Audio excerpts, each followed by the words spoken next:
Hello, everyone, and welcome to How I Built This Resilience Edition. It is Friday, which doesn't feel all that different from the other days, really. But how are you doing? How is everyone doing today? How's your week going? It's week 7 for a lot of us. And as you know, we are talking resilience in business, and we are taking your questions on Facebook, on Twitter, on YouTube. We're joined today by Stewart Butterfield. I'm super excited to have him with us. By the way, Stewart, where are you right now? I am in the attic of my house with a green screen that makes it look like I'm in our office in Melbourne. You are not in Melbourne. Yeah. It would just be a blank wall behind me otherwise, and it's just not that attractive. So cool. So do you have all of your offices, by the way, behind you? No, I just have a couple, but I am learning like rudimentary video editing techniques. Here's a nice transition to our Tokyo office, and then back to Melbourne. I love it. Okay. Before we get to our conversation, I just want to thank Comcast Business for supporting NPR and for supporting How I Built This during a time when we really need that support. Comcast Business is prepared for times like these. It's powered by the nation's largest gig speed network to help give you speed, reliability, security, and the tools to manage your business from any device, anywhere, and a team of experts 24/7. For more, go to comcastbusiness.com. We couldn't do these shows and these live events without their support. So thank you, Comcast Business. Okay, if you are working remotely right now, there is a very good chance that you've got your Slack window up. I do in my computer right now. And if you weren't using Slack before this crisis, you are possibly, more than possibly, using it right now. We featured Stewart Butterfield on How I Built This back in 2018, Stewart, is that right? Yep. Yeah, 2018. So long ago. It is worth checking that episode out. Slack is literally a result of a pivot. Stewart's company was originally a video game company, but when that video game failed, they realized that the internal messaging system that they created to build that video game was actually the compelling product, and they called it Slack, and the rest is history. Stewart, it is great to see you. It's great to have you on the show. Thank you for being here. How are you doing, by the way? I'm doing okay. I mean, I feel grateful that we have a backyard, given that we have 2 little dogs. I don't live that far from a park. I feel safe and well taken care of. So that's something. On the other hand, we have 2,100 employees around the world. Wow. Kind of a distribution of how people are doing right now. Some people are okay. Many people are stressed and anxious, fears about the economic fallout, about the health of their friends and family and their communities. Some people going a little bonkers, trying to work while, being the school teacher to their 6-year-old and the daycare to their 3-year-old. And the kids are obviously going crazy. Yeah. Your 2 are very mature and well-behaved. So my kids they're doing pretty well. You know them. They're doing pretty well. Jumping on the trampoline. That's good. And then, people who are cooped up in a small apartment, but kind of by themselves, getting a little crazy from the social isolation. So, and then, of course, there's the broader world, which is much more mixed. Yeah. You guys basically shut down your offices in San Francisco on March 6th. How did you make that decision so early? Well, there's a lot of people talking about it. And there was this really day by day, or even in some cases kind of hour by hour accumulation of events, of things getting canceled. We're debating whether to cancel our global sales offsite, at which we get about 800 people together. This year was going to be in Phoenix, and we have guests flying in, and that was the next week, I think. And we decided to cancel that with 4 days. Wow. Other people's events were getting canceled. The orders against large gatherings had happened. I was in frequent communication with a couple of my peers, other software companies in the Bay Area mostly. And we were starting to talk about it. And I think I realized that it was going to inevitably happen, and maybe we could defer by a week or something like that, but there was 0 point deferring by a week. And, if one of the incentives here is not just the health and safety of our employees, but, kind of being good citizens and good stewards, since we're able to do it, we should do it as quickly as possible. And then I think you had an employee who was contacted by the CDC that they might have come into contact with somebody who tested positive. And I'm assuming that also kind of prompted the decision to just tell everyone to work at home? Yeah. So on that, I'm trying to remember which day is which now. I think on March 6th, that was March 5th was a Thursday. So that was our board meeting. And kind of hadn't really contemplated it. Later that day, we got notified by this employee that the CDC had notified them that they had been potentially exposed. And since they had been back in the office since the exposure, we decided we'll close the office on Friday, March 6th, and over the weekend do a deep clean. People come in with I think with UV lights and a bunch of other stuff. But by Friday afternoon, just the accumulating evidence made it clear that we were going to have to decide to shut it down completely. So after Thursday, we didn't go back in the office. And it turned out that was the last day in the office for most people. Wow. By the way, we're taking your questions for Stewart Butterfield on Slack, on Twitter, on Facebook, on YouTube. So if you've got questions, please post them. We will try to get to as many as we can. Stewart, we've had a lot of business leaders on the show, like David Neeleman, the founder of JetBlue, has been on, and restaurant owners, and a lot of prominent founders. And for the most part, their businesses are in trouble, particularly the airlines and the restaurant industry. For Slack, it's been the reverse. I mean, after it kind of became clear that so many of us were going to work from home, demand for Slack just skyrocketed. And you chronicled this in a massive tweet storm. So if anyone wants to know the story, you should check out Stewart's Twitter account, because it's a fascinating series of tweets about the TikTok of what happened. Has demand slowed down a little bit right now? We've now entered the quiet period leading up to our earnings call next month. So public companies, I can't really talk about updates to that, but I can talk about what we said when it came to guidance, which is a little bit more mixed. I mean, we have as of last quarter, 110,000 paid customers around the world. So obviously there's not that many huge companies. So many of those are small and medium businesses. And, we're now week 4 of an extra few million people unemployed, then week 1 of an extra 5 million, and week 2 of an extra 10 million. It's like the economic impact of that, is, I expect to be really significant. And by the way, I don't have a crystal ball. None of us do. I think our position has just been, we cannot tell. So the early stages of this, yes, we saw huge increase in the number of new teams being created, which is kind of people signing up for Slack in the first place.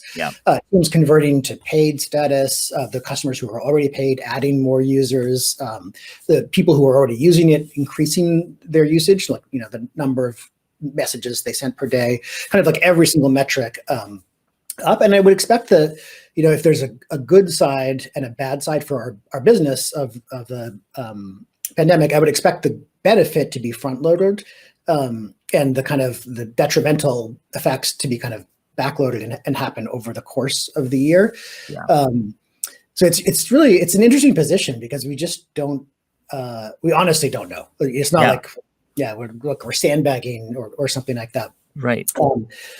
The good part, I think, of having that surge early on is it was great for employees. It was great for morale to feel like you could help. And I'm mostly optimistic about human beings. And in times of crisis like this, I think people have a really strong instinct to help. And if there's a place for you to put that energy, it's not just productive and effective. It's also kind of spiritually calming. You're less anxious if you feel like you're being of help. So I think really grateful for that. And also, we've just invested so much over the last 5 years in a disciplined culture around communication. Partly because of the use of our own product, and partly just because we realized how important that was. So we were not a company that had a lot of remote workers before. I'd say about 5% of the population. Right. And this transition, I think, was relatively easy. Like if you put everyone on a continuum, we would be in the top 5% or 3% or maybe even 2% of how hard it was or how easy it was to transition to completely remote work, because we had already invested so much in a style of working and ways of reporting progress and keeping people updated and coordinated that were easier here. Yeah. But at the same time, it's not we had the people we had working from home before had, like actually you have a nice, comfortable home studio. People had an office and they had childcare, and when they felt like it, they could go to the cafe and sit outside and watch the people go by and stuff like that. This is different. You can't get a haircut. There's no childcare. Grandparents can't come and help. Right. Many people, and there's one part of this that's a little bit nice. Probably people spending a lot more time with their families. People. Yeah. Jen, who did not cook before this, and suddenly she's your fiance. We should mention, yes. Yeah, and she's like, you'd be very proud of her. She's very into cooking, and she's made some really great meals. I learned how to sharpen knives. Finally, is one of the things. Good. Yeah. So, yeah, it's such a mixed bag. You try to find the bright spots and the kind of the good things that we can take away from this. At the same time, I don't think the kind of the severity of the downstream impact of this is really apparent to us. I mean, today is today May 1st? Today is May 1st. Yes. Today is May Day. Day of International Solidarity for the workers, but it's also the second month in which a lot of people are not going to have the money to pay rent. Like a lot of people might have been able to go for a month. A lot more people are not going to be able to go for 2 months, and that just starts to ripple through the economy. And the optimistic part of me kind of hopes that we collectively, as a society, I'm talking about the U.S. right now, take this as an opportunity to rethink some of the ways that we've set things up. Yep. Specifically, employer mandated healthcare in a world where 30 million people can go out of work. Sure. When this is happening, the lack of a social safety net, and the impact that's going to have. So I'm not too hopeful that we'll actually take that, but there is a possibility. There is, like, against this backdrop of enormous change, people are willing to accept other changes. And we saw, Republican lawmakers in the early stages of this saying we should just send people checks, which is not something that they would have said a month prior. Yep. Stuart, we're getting lots of questions from Facebook and from YouTube and from Twitter. I'm going to start with Carly Bautista. She asks, how are you going to ensure, or how are you going to promote collaboration? That collaboration remains an ongoing thing. How can you continue that when your team is sort of spread out across the world at home? I mean, obviously Slack is a collaboration tool, but having that face-to-face interaction is, I think for most of us, we're used to it. We think of it as a crucial part of collaborating. So how do you maintain that collaborative, momentum? Yeah, so it's a great question. And as I was saying, I think it's going to be harder for some organizations and easier for others. We had 15 offices, 10 countries around the world. At our San Francisco headquarters, even years ago, people would come and it's an open space office plan, and the feedback would be it's eerily silent in here. And that's a lot of the conversations. People definitely go have meetings and talk one-on-one, and there was kind of social hours and sites and team outings, but the normal course of work was largely performed in Slack. And the advantage of that was if you and I are having a conversation and then the third person or the fourth person, they're out today or they're at a meeting or they're somewhere else, and they want to be able to catch up on the conversation, it's much easier if that happens in a Slack channel rather than in a verbal conversation that's kind of disappeared. So for us, it's less difficult. I think the first and second week after the work from home order were probably the two most productive weeks in the history of the company. Wow. I'd say we're probably still slightly above average, but it is really starting to wear on people. And then the part that I'm less confident about going forward is we've now had 7 weeks of new hire classes, often 20 or 30 people who normally would have flown to San Francisco, be given a laptop in person, given their badge. There's all these events, there's all these training programs, security certifications. All of that had to transition to a remote structure. And kudos to our people team for making that transition so quickly and so effectively. But it's going to be very different. And there's no at least 100, maybe 200 Slack employees who have never worked in one of our offices. And that's just going to accumulate over the course of the year. Things like performance feedback, promotion cycles, how management works, all of that is kind of a little up in the air. And the longer we go, the more important it is to really think through some of those challenges and how we're going to react. I think we're getting a little bit of sort of mic weirdness, but hopefully it'll go away. Oh, for me? Yeah. I'm hearing that a little bit. Could you anyway, we'll okay, I'll try this. Yeah, we'll plow through it. I think it should be okay. That sounds better. So Stewart, how this is a question from Andrew Lund. He's asking, how is Slack responding to the crisis to build loyalty with its customers right now? What is it? What are some of the things that you guys are doing to create that loyalty and to maintain that loyalty, after the crisis? Yeah, that's a really good question. And let me know if give me a thumbs up or thumbs down if the mic is better or worse. But so we had people writing in, not long after this started that they were canceling their paid plans because of the pandemic, because of the economic effect on them. We were giving them typically when they canceled a couple months free, so at least at a minimum they had more kind of grace period and leeway to shut down effectively, and there would be some residual goodwill from that. For a lot of our huge enterprise customers, that think about the last 25 years and how many times consulting teams or internal strategy teams have modeled out what it would mean for us to telecommute and work from home. Yeah. It's kind of like a month process of developing these plans, and they would always say it would take 3 to 5 years. And if you asked anyone in January, could you do this? They would say impossible. And then when you have to do it, it turns out you can do it. But I'm going to interrupt you for a quick sec because there's a bunch of mic noise. It's hard to hear you. Can you try? Why don't you do this? Why don't you just try unplugging and replugging your mic in for a second? Let's see if that works. And if it doesn't work, let's try that. Did that work? And if it doesn't work, we will have you drop off and reconnect right away.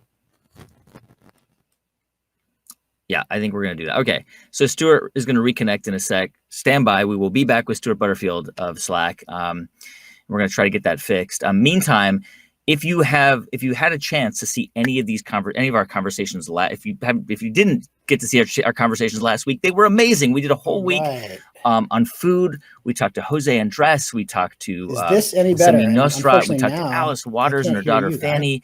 We talked to chefs Daniel Hume. We talked to Christina Tosi, Kyle Connaughton, the chef of Single Thread.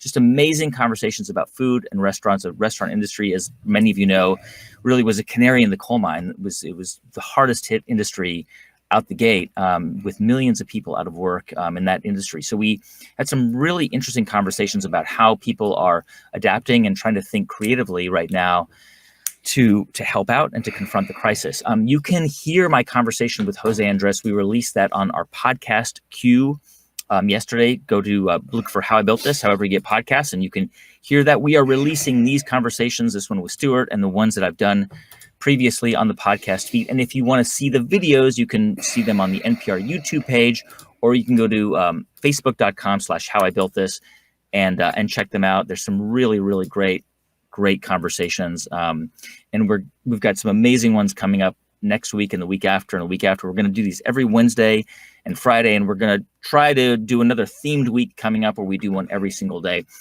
Meantime, we have a brand new episode of How I Built This. Came out this week. James Park of Fitbit. It's such a cool story. He was inspired to create Fitbit after waiting in line. He was like one of the first people in line for the Nintendo Wii in San Francisco at the Best Buy. He got the Nintendo Wii, and that inspired him to create Fitbit. So you should check that one out. On Monday, we've got a brand new episode with Davis Smith, the founder of Cotopaxi. They make outdoor gear, backpacks, and really cool stuff. It's a really, really cool story about how he came up with that idea. So, you're going to want to check that out. Okay. I think we've got Stewart back with us now. Hopefully. I hear you. Oh, here we go. I hear you and almost see you. So close. And by the way, if you haven't heard Stewart's episode of How I Built This, it really is such an awesome episode. It's such a great story of how they built Slack. So actually, Stewart, if you can hear me, somebody asked on Facebook, now that this is Greg Barber, he asks, now that resources are not an issue, will you ever reattempt the video game? I don't think so. The thing that attracted me, and by the way, I'm actively in the background working to fix the video. Yeah, no. The thing that attracted me to that was just the kind of the different possibilities for using computer technology networks to facilitate human interaction. And I think it's just as fun for me to do that in a massively multiplayer workplace product as it is in a massively multiplayer game. Yeah. Yep. All right. While we're trying to get the video up, I got a couple more questions for you here. Got some technical difficulties. I have to say that Slack works more seamlessly than this video link. What is your advice, Stewart, for people who are just onboarding, on Slack right now and who are kind of overwhelmed and are just trying to kind of figure out how to do this work from home thing? Like, how do you sort of begin to navigate it? Because it's, most of us, it's nice to be able to walk across the hall or walk down, to someone's desk and just, have a conversation or resolve a problem. So what's some advice that you can give to somebody who's just kind of onboarding and trying to figure this out? Yeah, so hopefully you can see me again now. And this is a great example of the challenges of working from home. So I guess my advice would be you got to rethink a little bit how you structure that communication. And there are a lot of tools. I haven't done that much experimenting with them myself, but there's tools like Loom, which is basically tools for asynchronous video communication, people asking questions. Tandem, Jam. I should have put a list in front of me, but I don't remember all of them. But video calls, how you structure meetings, the kind and methods you use for putting stuff into writing, all that becomes a lot more important. I think that the trait that companies that were always distributed, always remote, companies like InVision or WordPress, GitLab, very successful. They tend to be technology companies. So the difference is they invest a lot more into communication, which I think pays off in multiple ways. Not only enabling them to work remotely, but that investment I think results in a higher degree of alignment, clearer objectives, clearer roles. So it's a painful muscle to develop, I think, if you didn't have to rely on it before, if you were really reliant on in-person meetings to kind of get work done or get decisions made. Overinvest in written communication and experiment with video tools to find the ones that work. The audio is so much better now. Thank you for that, for whatever you did. It worked. Stuart, I want to ask about the future of work. I mean, and a lot of people are, sort of having conversations around what does work look like after this thing, is over and we're free to return to our workplaces. I mean, a lot of people actually, they like working from home, or they're asking themselves, why do I have to live in San Francisco where it's so expensive? Why can't I live in Omaha or in, Lincoln, Nebraska, or anywhere else and still work for Slack or wherever company, whatever company they're working for. I don't know. I mean, what do you think? I mean, do you think that it seems to me that this is going to have an impact on the way we work in the future and how we think about the workplace? I mean, some companies are going to have to even imagine a world where they don't have a physical office. I mean, some already don't, but big companies might start to think about that. Yeah, I'm hearing that more and more. So we have a beta feature at Slack called multi-org shared channels, which is a mouthful, but basically, if you're using Slack at a different organization, you could share a channel. And we have one set up for about a dozen or maybe 15 different CEOs of software companies. And we ended up with kind of a weekly group therapy call. We had ours yesterday where people are sharing, for marketing, how are we, without field marketing and events, without executive briefing centers, how are we going to do demand generation? For the people HR teams, what sort of benefits are you considering? What sort of strategies you have around performance reviews? And one of the big topics is, do you expect to have a significant portion of your workforce remote when this resumes? And universal, yes. So I definitely expect that for us. I expect that for many companies. I did an event yesterday with Hans, or alongside Hans Vestberg, the CEO of Verizon, who said he doesn't expect people to return to anything like the setup that they had before. And there is I've always liked that phrase, never waste a crisis. And I think, again, against this huge backdrop of change, people are much more accepting of other changes. I've heard leaders talk about, we've been thinking about this reorg for the last 6 months, but we haven't actually done it yet because we're so worried about people. Now it doesn't matter. Just go ahead and do it. And there are all the things you said, plus employees who feel like, wow, I don't know if this is ever going to happen again, but being 1,200 miles from my family and not being allowed to travel is really tough. I'd rather move back to my hometown. There's economic considerations, there's lifestyle. And I think a lot of people who are cooped up right now think, boy, it'd be great to live in the countryside and be able to go for a walk sometimes.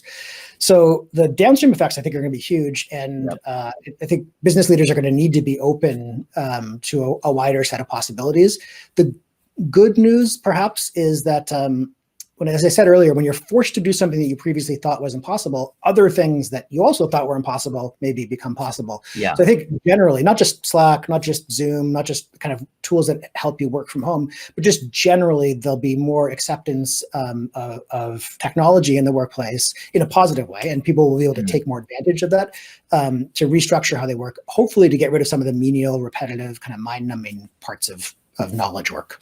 Stewart, this is an important question. This is from Luis Clag. He's actually an incoming Slack intern. He posted this question on Facebook. Luis asks, you're an entrepreneur. I mean, you were in a position in your life where you were begging people to invest in your company, and you were, pounding the pavement, hoping that people would understand this idea that you had. And so he asks, how do you feel about the future of entrepreneurship? This.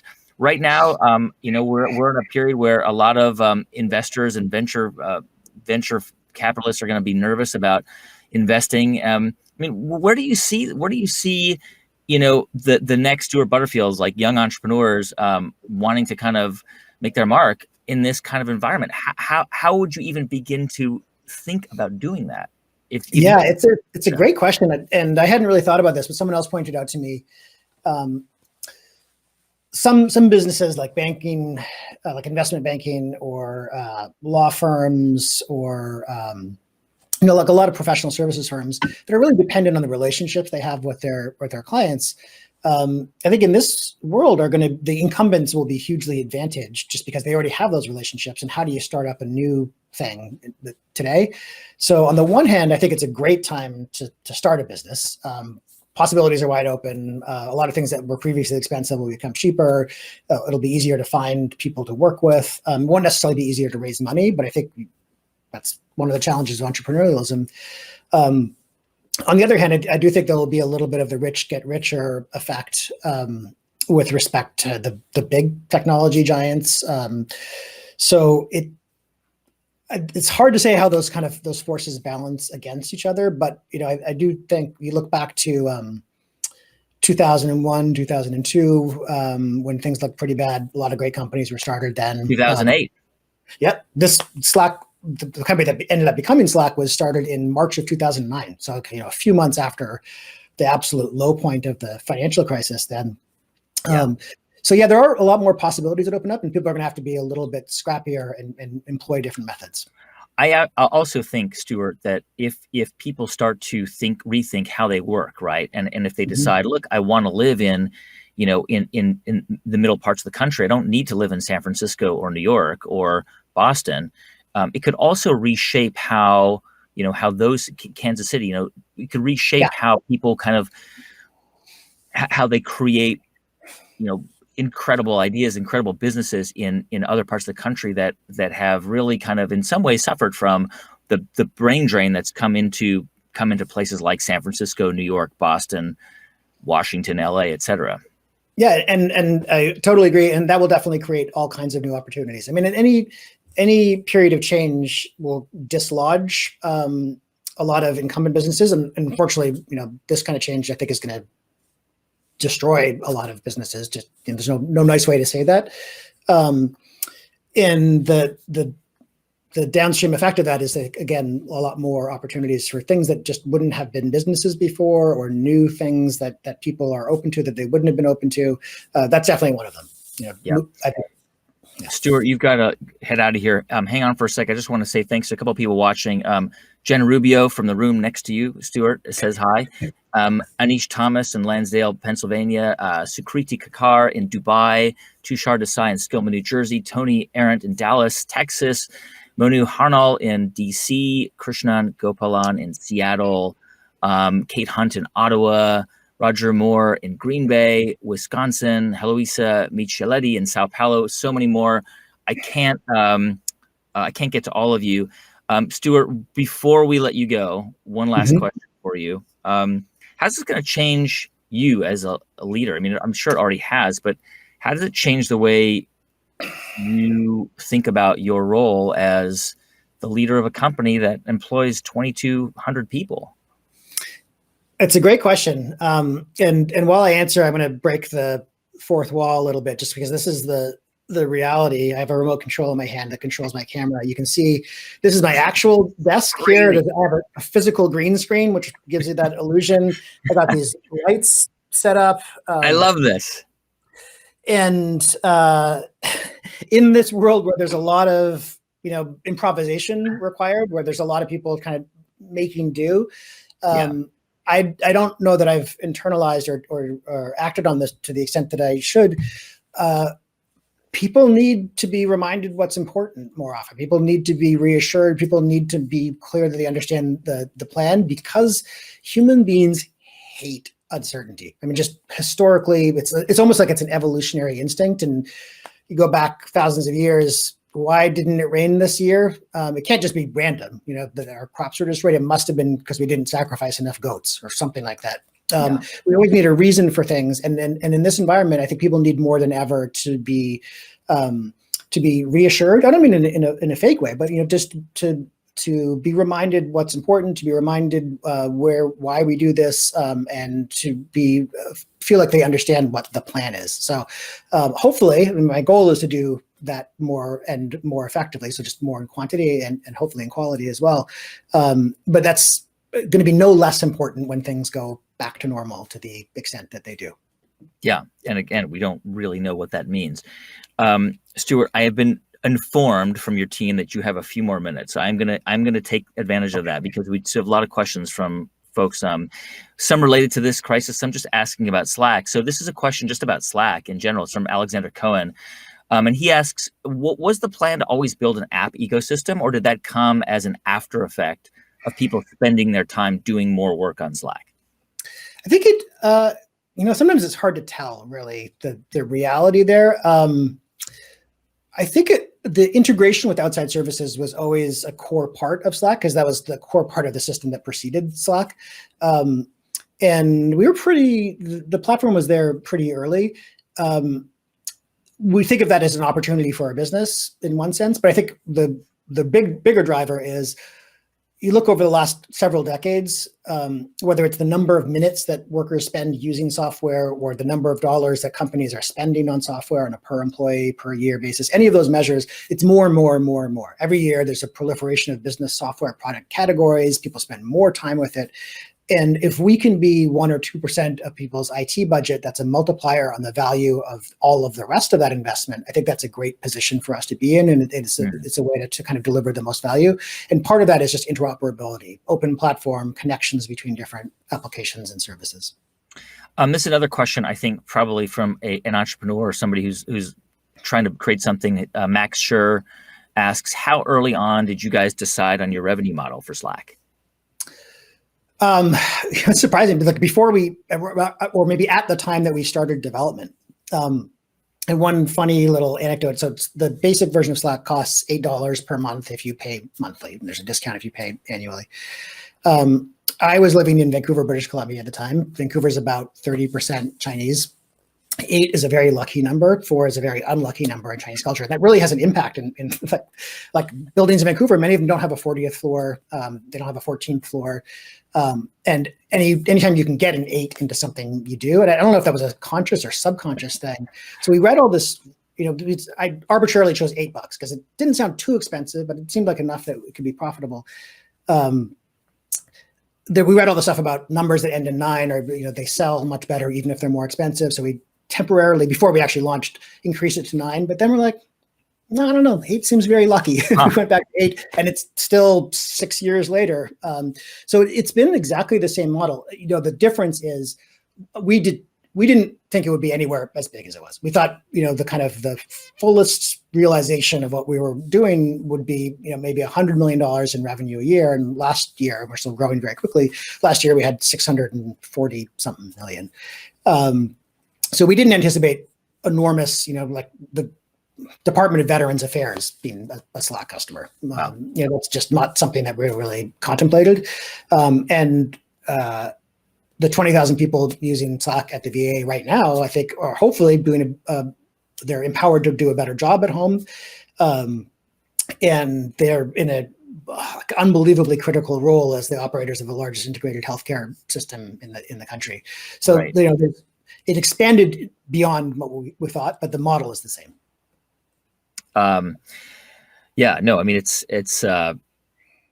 crazy. What is the, when you think about, what the future holds for many businesses, this is not necessarily a Slack question, but put on your entrepreneur hat again for a moment. And if you are in a situation where your business is really, it depends on people buying your product or going out to a store and purchasing it, or going to your shop, or using your service in some way that requires a physical presence. If you were in a position like that right now, you're running a company that was, dealing with that kind of crisis, how would you start to think about ways to build resilience into what you do? Yeah, it's a great question. And obviously it depends on the exact nature of the business. I've always found it so sad. Honestly, very, very sad when I would drive past a small business, a small retail shop or a restaurant that closed, because you just know that, no one opens a restaurant because they think they're going to make a pile of money. They do it because they have this identity that they care about, or this is the food that their mom made, or they have a creative idea and they want to bring it into the world. And when that fails, it's not only kind of emotionally devastating, but kind of often bankruptcy for the family. And the same thing with retail. And I just feel, I see the stores closing down, and there's so many that I can't imagine how they could possibly survive.